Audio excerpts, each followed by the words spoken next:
अस्सलाम वालेकुम नाज़रीन, पाकिस्तान प्रॉपर्टी लीडर्स में राना दानुदस्तर हूँ। और नाज़रीन, मुख्तलिफ हॉट न्यूज़ बैरिया टाउन के मामले में सामने आ रही हैं। हम लोग यूट्यूब पे, सोशल मीडिया पे इस तरह की चीज़ें पढ़ रहे हैं कि बैरिया टाउन ख़त्म हो जाएगा, बैरिया टाउन के दफ्तर पर नैब का छापा पड़ गया, मलिक रियाज का रद्द-ए-अमल सामने आ गया, PTI भी मलिक रियाज की हिमायत में बाहर निकल आई और बैरिया टाउन जो है वो DHA के हवाले कर दिया जाएगा, या इस तरह से मल्टीपल चीज़ें हमारी नज़र से गुजर रही। अच्छा, ये इनफेक्ट केस क्या है? नैब ने रावलपिंडी या इस्लामाबाद में बैरिया टाउन के ऑफिस पे छापा क्यों मारा, या मलिक रियाज साहब का क्या रद्द-ए-अमल सामने आया, और PTI हमायत में किस तरह से निकल रही है, बैरिया टाउन ख़त्म होने जा रहा है या DHA के हैंड ओवर कर दिया जाएगा, इसकी इंतज़ामिया कोई और आ जाएगी। इन सब चीज़ों की मेरा ख्याल है कि बहुत सारी डिस्कशन आप लोग सुन चुके हैं।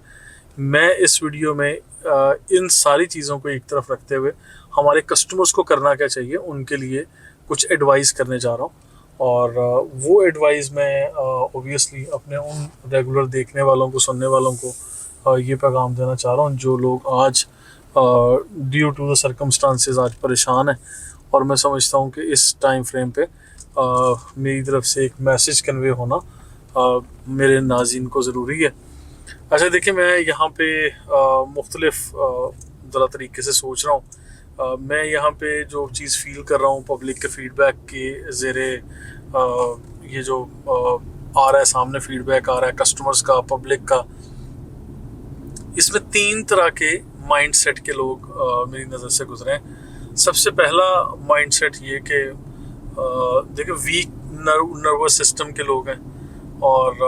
फिर स्ट्रॉन्ग नर्वस सिस्टम के लोग हैं, और तीसरा ये कि जो थोड़ा सेफ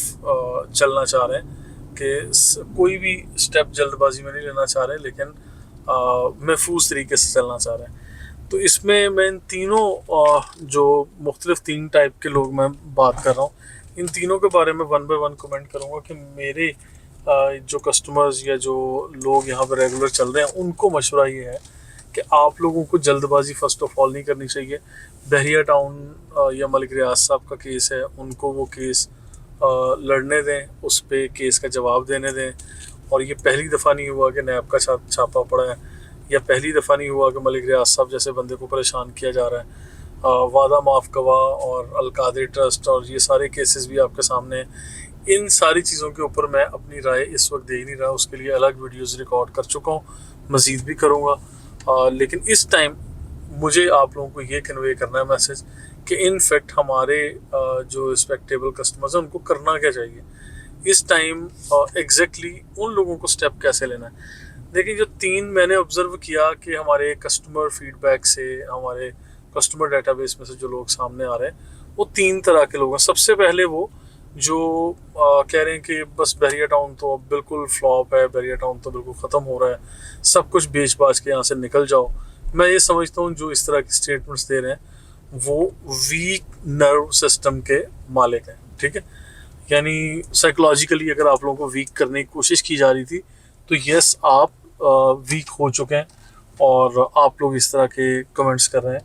अदरवाइज़ जब तक चीज़ें स्टेबल नहीं होती, नॉर्मल नहीं होती, आप लोगों को कोई भी प्रॉपर्टी ख़रीदने या बेचने का फ़ैसला नहीं करना चाहिए था, जबकि बहुत सारे लोग कर रहे हैं। मैं उनको कैटेगरी 1 में, यानी वीक नर्वस सिस्टम वाले लोग कहता हूँ। यानी जो सब कुछ बेच पाच के यहाँ से निकलना चाह रहे हैं कि ठीक है जी, लुट गए, मर गए, अब तो कुछ नहीं होगा बैरिया टाउन का। अब एक पैनिक सिचुएशन जो हो रही है, उस पैनिक का हिस्सा बनते जा रहे हैं। अच्छा, दूसरे वो लोग जो कह रहे हैं कि अभी हम तो बड़े स्ट्रॉन्ग नर्वस सिस्टम के मालिक हैं, हमें तो कुछ भी नहीं बेचना, हमें तो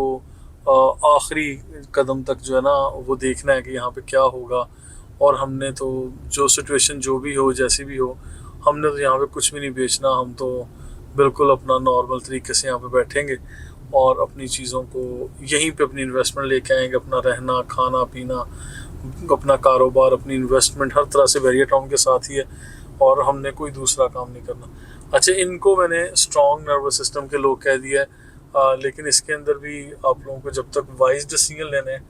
तो बेहतर रहेगा। अगर आप लोग जल्दबाजी करेंगे या इमोशनल गेम करेंगे, इमोशनल टच होगा कि नहीं जी हम लोग तो मलिक साहब के साथ हैं, हम लोग बहरिया टाउन के साथ हैं, हमारा फ़ायदा हो या नुकसान हो तो हमने तो इसी तरह से चलना है। ठीक है, ये इस कैटेगरी में ये लोग आ गए। अच्छा, तीसरे वो लोग हैं जो अपनी इन्वेस्टमेंट को अच्छे तरीके से मैनेज करेंगे और सेफ एग्जिट चाहते हैं। ठीक है, और वो अपनी पार्शियल चीज़ें बेचेंगे भी, अपनी पार्शियल इन्वेस्टमेंट को सेव करेंगे, पार्शियल इन्वेस्टमेंट को अभी सेफ एग्जिट कर जाएंगे। फॉर एग्जांपल अगर मैं ये कहूँ कि रेडी प्रॉपर्टीज़ में ये लोग चल रहे हैं या चलना चाह रहे हैं, ठीक है, तो वो ज़्यादा बेहतर रह जाएगा कि अभी रेडी प्रॉपर्टीज़ में सिर्फ इन्वेस्ट कर रहे हैं। तो मैं नाज़रीन आप लोगों को ये समझाना चाह रहा हूँ कि अभी बहुत सारे ऐसे लोग हैं जो अपनी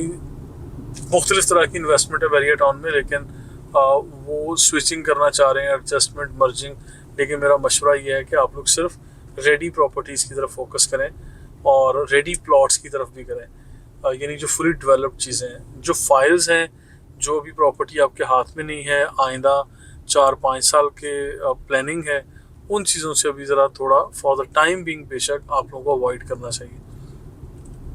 क्योंकि जो चीज़ें पूरी तरह महफूज तरीके से आपके पास नहीं है वो चीज़ें आपको शायद मुस्तकबिल में जाके तंग भी कर सकती हैं, क्योंकि सिचुएशन बड़े डिफरेंट तरीके से चेंज हो रही है। अच्छा देखें, ये जितनी भी खबरें चल रही हैं, ये खबरें, ये न्यूज़, ये सारी चीज़ें कहीं ना कहीं आके ये डिपेंड कर रही होती हैं हमारे कस्टमर्स पे, साइकोलॉजिकली एक इम्पेक्ट डालती हैं, और हमारे कस्टमर्स पे, हमारे इन्वेस्टर्स, स्टेक होल्डर्स, हमारे जितने भी यहाँ पे काम करने वाले लोग हैं, बिल्डर्स हैं, डेवलपर्स हैं, जिन लोगों का बड़ा स्टेक लगा हुआ है, हर किसी को ये कंसर्न होता है कि बहरिया टाउन में क्या होने जा रहा है, नैब का छापा क्यों पड़ा है। अभी रावलपिंडी इस्लामाबाद में हेड ऑफिस में नैब का छापा पड़ा, रिकॉर्ड उनका जो है वो कब्जे में ले लिया गया, और इस तरह से तोड़ फोड़ भी शायद हुई है और नुकसान हुआ चीज़ों का। मलिक साहब का भी रद्द अमल सामने आया, उनके ट्वीट भी सामने आ गए। तो ये सारी चीज़ों के लिए ऑब्वियसली चाहते हुए या ना चाहते हुए हर कोई असरअंदाज होता है, और फिर उसके बाद लोग इस तरह से सोच रहे थे कि शायद अगली बारी बहरिया टाउन कराची की है या बहरिया टाउन कराची के हेड ऑफिस की है, लेकिन very next day Bahria town Karachi head office was very normal, मतलब all the things are going as per routine, उसमें कोई तब्दीली या कोई इस तरह से हलचल नहीं है, कोई ऐसी पैनिक सिचुएशन नहीं है। बाकी देखिए, मलिक साहब के जो रिएक्शन सामने आना, उनकी ट्वीट आना, क्योंकि एक अरसा दराज से मलिक साहब का भी रिस्पांस नहीं आया था, या सोशल मीडिया पे या इलेक्ट्रॉनिक मीडिया पे किसी तरह की कोई कवरेज नहीं थी। आज मैं समझता हूँ एक लंबे अरसे के बाद ये फीडबैक, ये चीज़ें सामने आ रही हैं, तो मुझे ये लगता है, मेरी ज़ाती राय ये है कि जब चीज़ें डिसाइड होनी होती हैं या कोई भी चीज़ें फाइनलाइज होने की तरफ जानी होती हैं, तो फिर दोनों पार्टीज़ की तरफ से कहीं ना कहीं रिएक्शन सामने आ रहा होता है। तो अभी जिस तरह से हमें समझ में आ रहा है कि मलिक साहब की तरफ से भी एक रिस्पांस आ रहा है या फीडबैक सामने आ रहा है, तो आई बिलीव के चीज़ें इंशाल्लाह सेटल डाउन होने की तरफ होंगी। आज से पहले भी क्योंकि ऑलमोस्ट 8-9 साल या 10 साल का अरसा तकरीबन होने को है कि मैं बहरिया टाउन कराची में रियल एस्टेट का ही काम कर रहा हूँ और इन चीज़ों को ऑब्ज़र्व भी कर रहा हूँ। तो आज से पहले भी यहाँ पे सुप्रीम कोर्ट के केस जब चल रहे थे, या इससे पहले भी नैब के छापे यहाँ पर हेड ऑफिस में छापे मारे गए, और इस तरह से रिकॉर्ड को अपने कब्ज़े में लेने की कोशिश की गई, मुख्तलिफ़ चीज़ें सामने आई हैं, सारी चीज़ें आज से पहले डिस्कस भी होती रही हैं। तो मैं ये ज़ाती तौर पर समझता हूँ कि ये डिफरेंट फेज़ हैं, ये आएंगे और शायद मुस्तकबिल में भी इस तरह की कोई चीज़ आए, लेकिन अल्टीमेटली हमारे इन्वेस्टर्स, हमारे कस्टमर्स को जल्दबाजी का मुजाहरा नहीं करना चाहिए, क्योंकि जितने कम रेट औने पौने लोग इन दिनों में प्रॉपर्टीज़ बेचते हैं, मैं उनको वैसे ही वीक नर्व सिस्टम का मालिक कह चुका हूँ कि वो स्ट्रॉन्ग या अच्छे डिसीजन नहीं होते, ऑब्वियसली वो लॉस करके निकल रहे होते हैं। तो मेरा ये मानना है कि आप लोगों को इस तरह से अपना लॉस नहीं करना चाहिए, आप लोगों को थोड़ा वेट करना चाहिए और अपनी इन्वेस्टमेंट को मैनेज करें और सेफ़ एग्ज़िट करें। अगर करना है बहरिया टाउन से तो सेफ़ एग्ज़िट करें, अदरवाइज़ मेरी तो ये राय है कि आने वाले टाइम में सारी चीज़ें वापस अपनी रूटीन पे होंगी, सारी चीज़ें फ्लोरिश कर रही होंगी और बेहतर भी होंगी इंशाल्लाह, उसमें आप लोगों को परेशान होने की ज़रूरत नहीं है। आज भी और आज से पहले भी चीज़ें सेटल डाउन हुई हैं। मेरा ये मानना है कि ये चीज़ें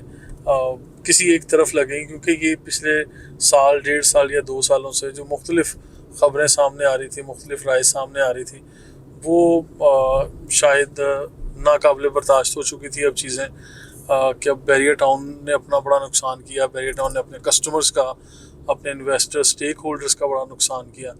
और अब शायद मलिक साहब ने कहा कि नहीं, अब मज़ीद अब नहीं, अब अगर कोई भी बात करेगा तो मैं उसका मुंह तोड़ जवाब दूंगा। तो इस तरह की चीज़ें सामने आ रही हैं। तो लेट्स सी ये किस तरफ चीज़ें डिसाइड होती हैं, ऊँट किस करवट बैठता है। हम लोग भी आपके साथ ही हैं, इंशाल्लाह हम देखेंगे। लेकिन इसके पैरेलल ये कि इतना बड़ा शहर जो बैरियर टाउन बन गया है, इस पे आप लोगों को यानी थोड़ा बहुत ट्रस्ट तो होना चाहिए। ऐसे नहीं होना चाहिए कि आप लोग कौड़ियों के भाव अपनी प्रॉपर्टीज़ या अपनी इन्वेस्टमेंट्स को कुर्बान करना शुरू कर दें, क्योंकि सारी चीज़ें इंशाल्लाह public interest on larger scale है। पब्लिक इंटरेस्ट बड़ा मायने रखता है। और हमारी हुकूमत हो, ये पॉलिटिकल पार्टीज़ हों या इस्टेब्लिशमेंट हो, अदालतें हों या बाकी इदारे हों, वो पब्लिक इंटरेस्ट का ख़ास ख्याल रखते ज़रूर हैं। तो इंशाल्लाह यहाँ पे भी किसी कानून के तहत भी कोई इस तरह का खुदा न खास्ता नुकसानदेह अमल नहीं होगा। आप लोग बिल्कुल स्टेबल रहिए और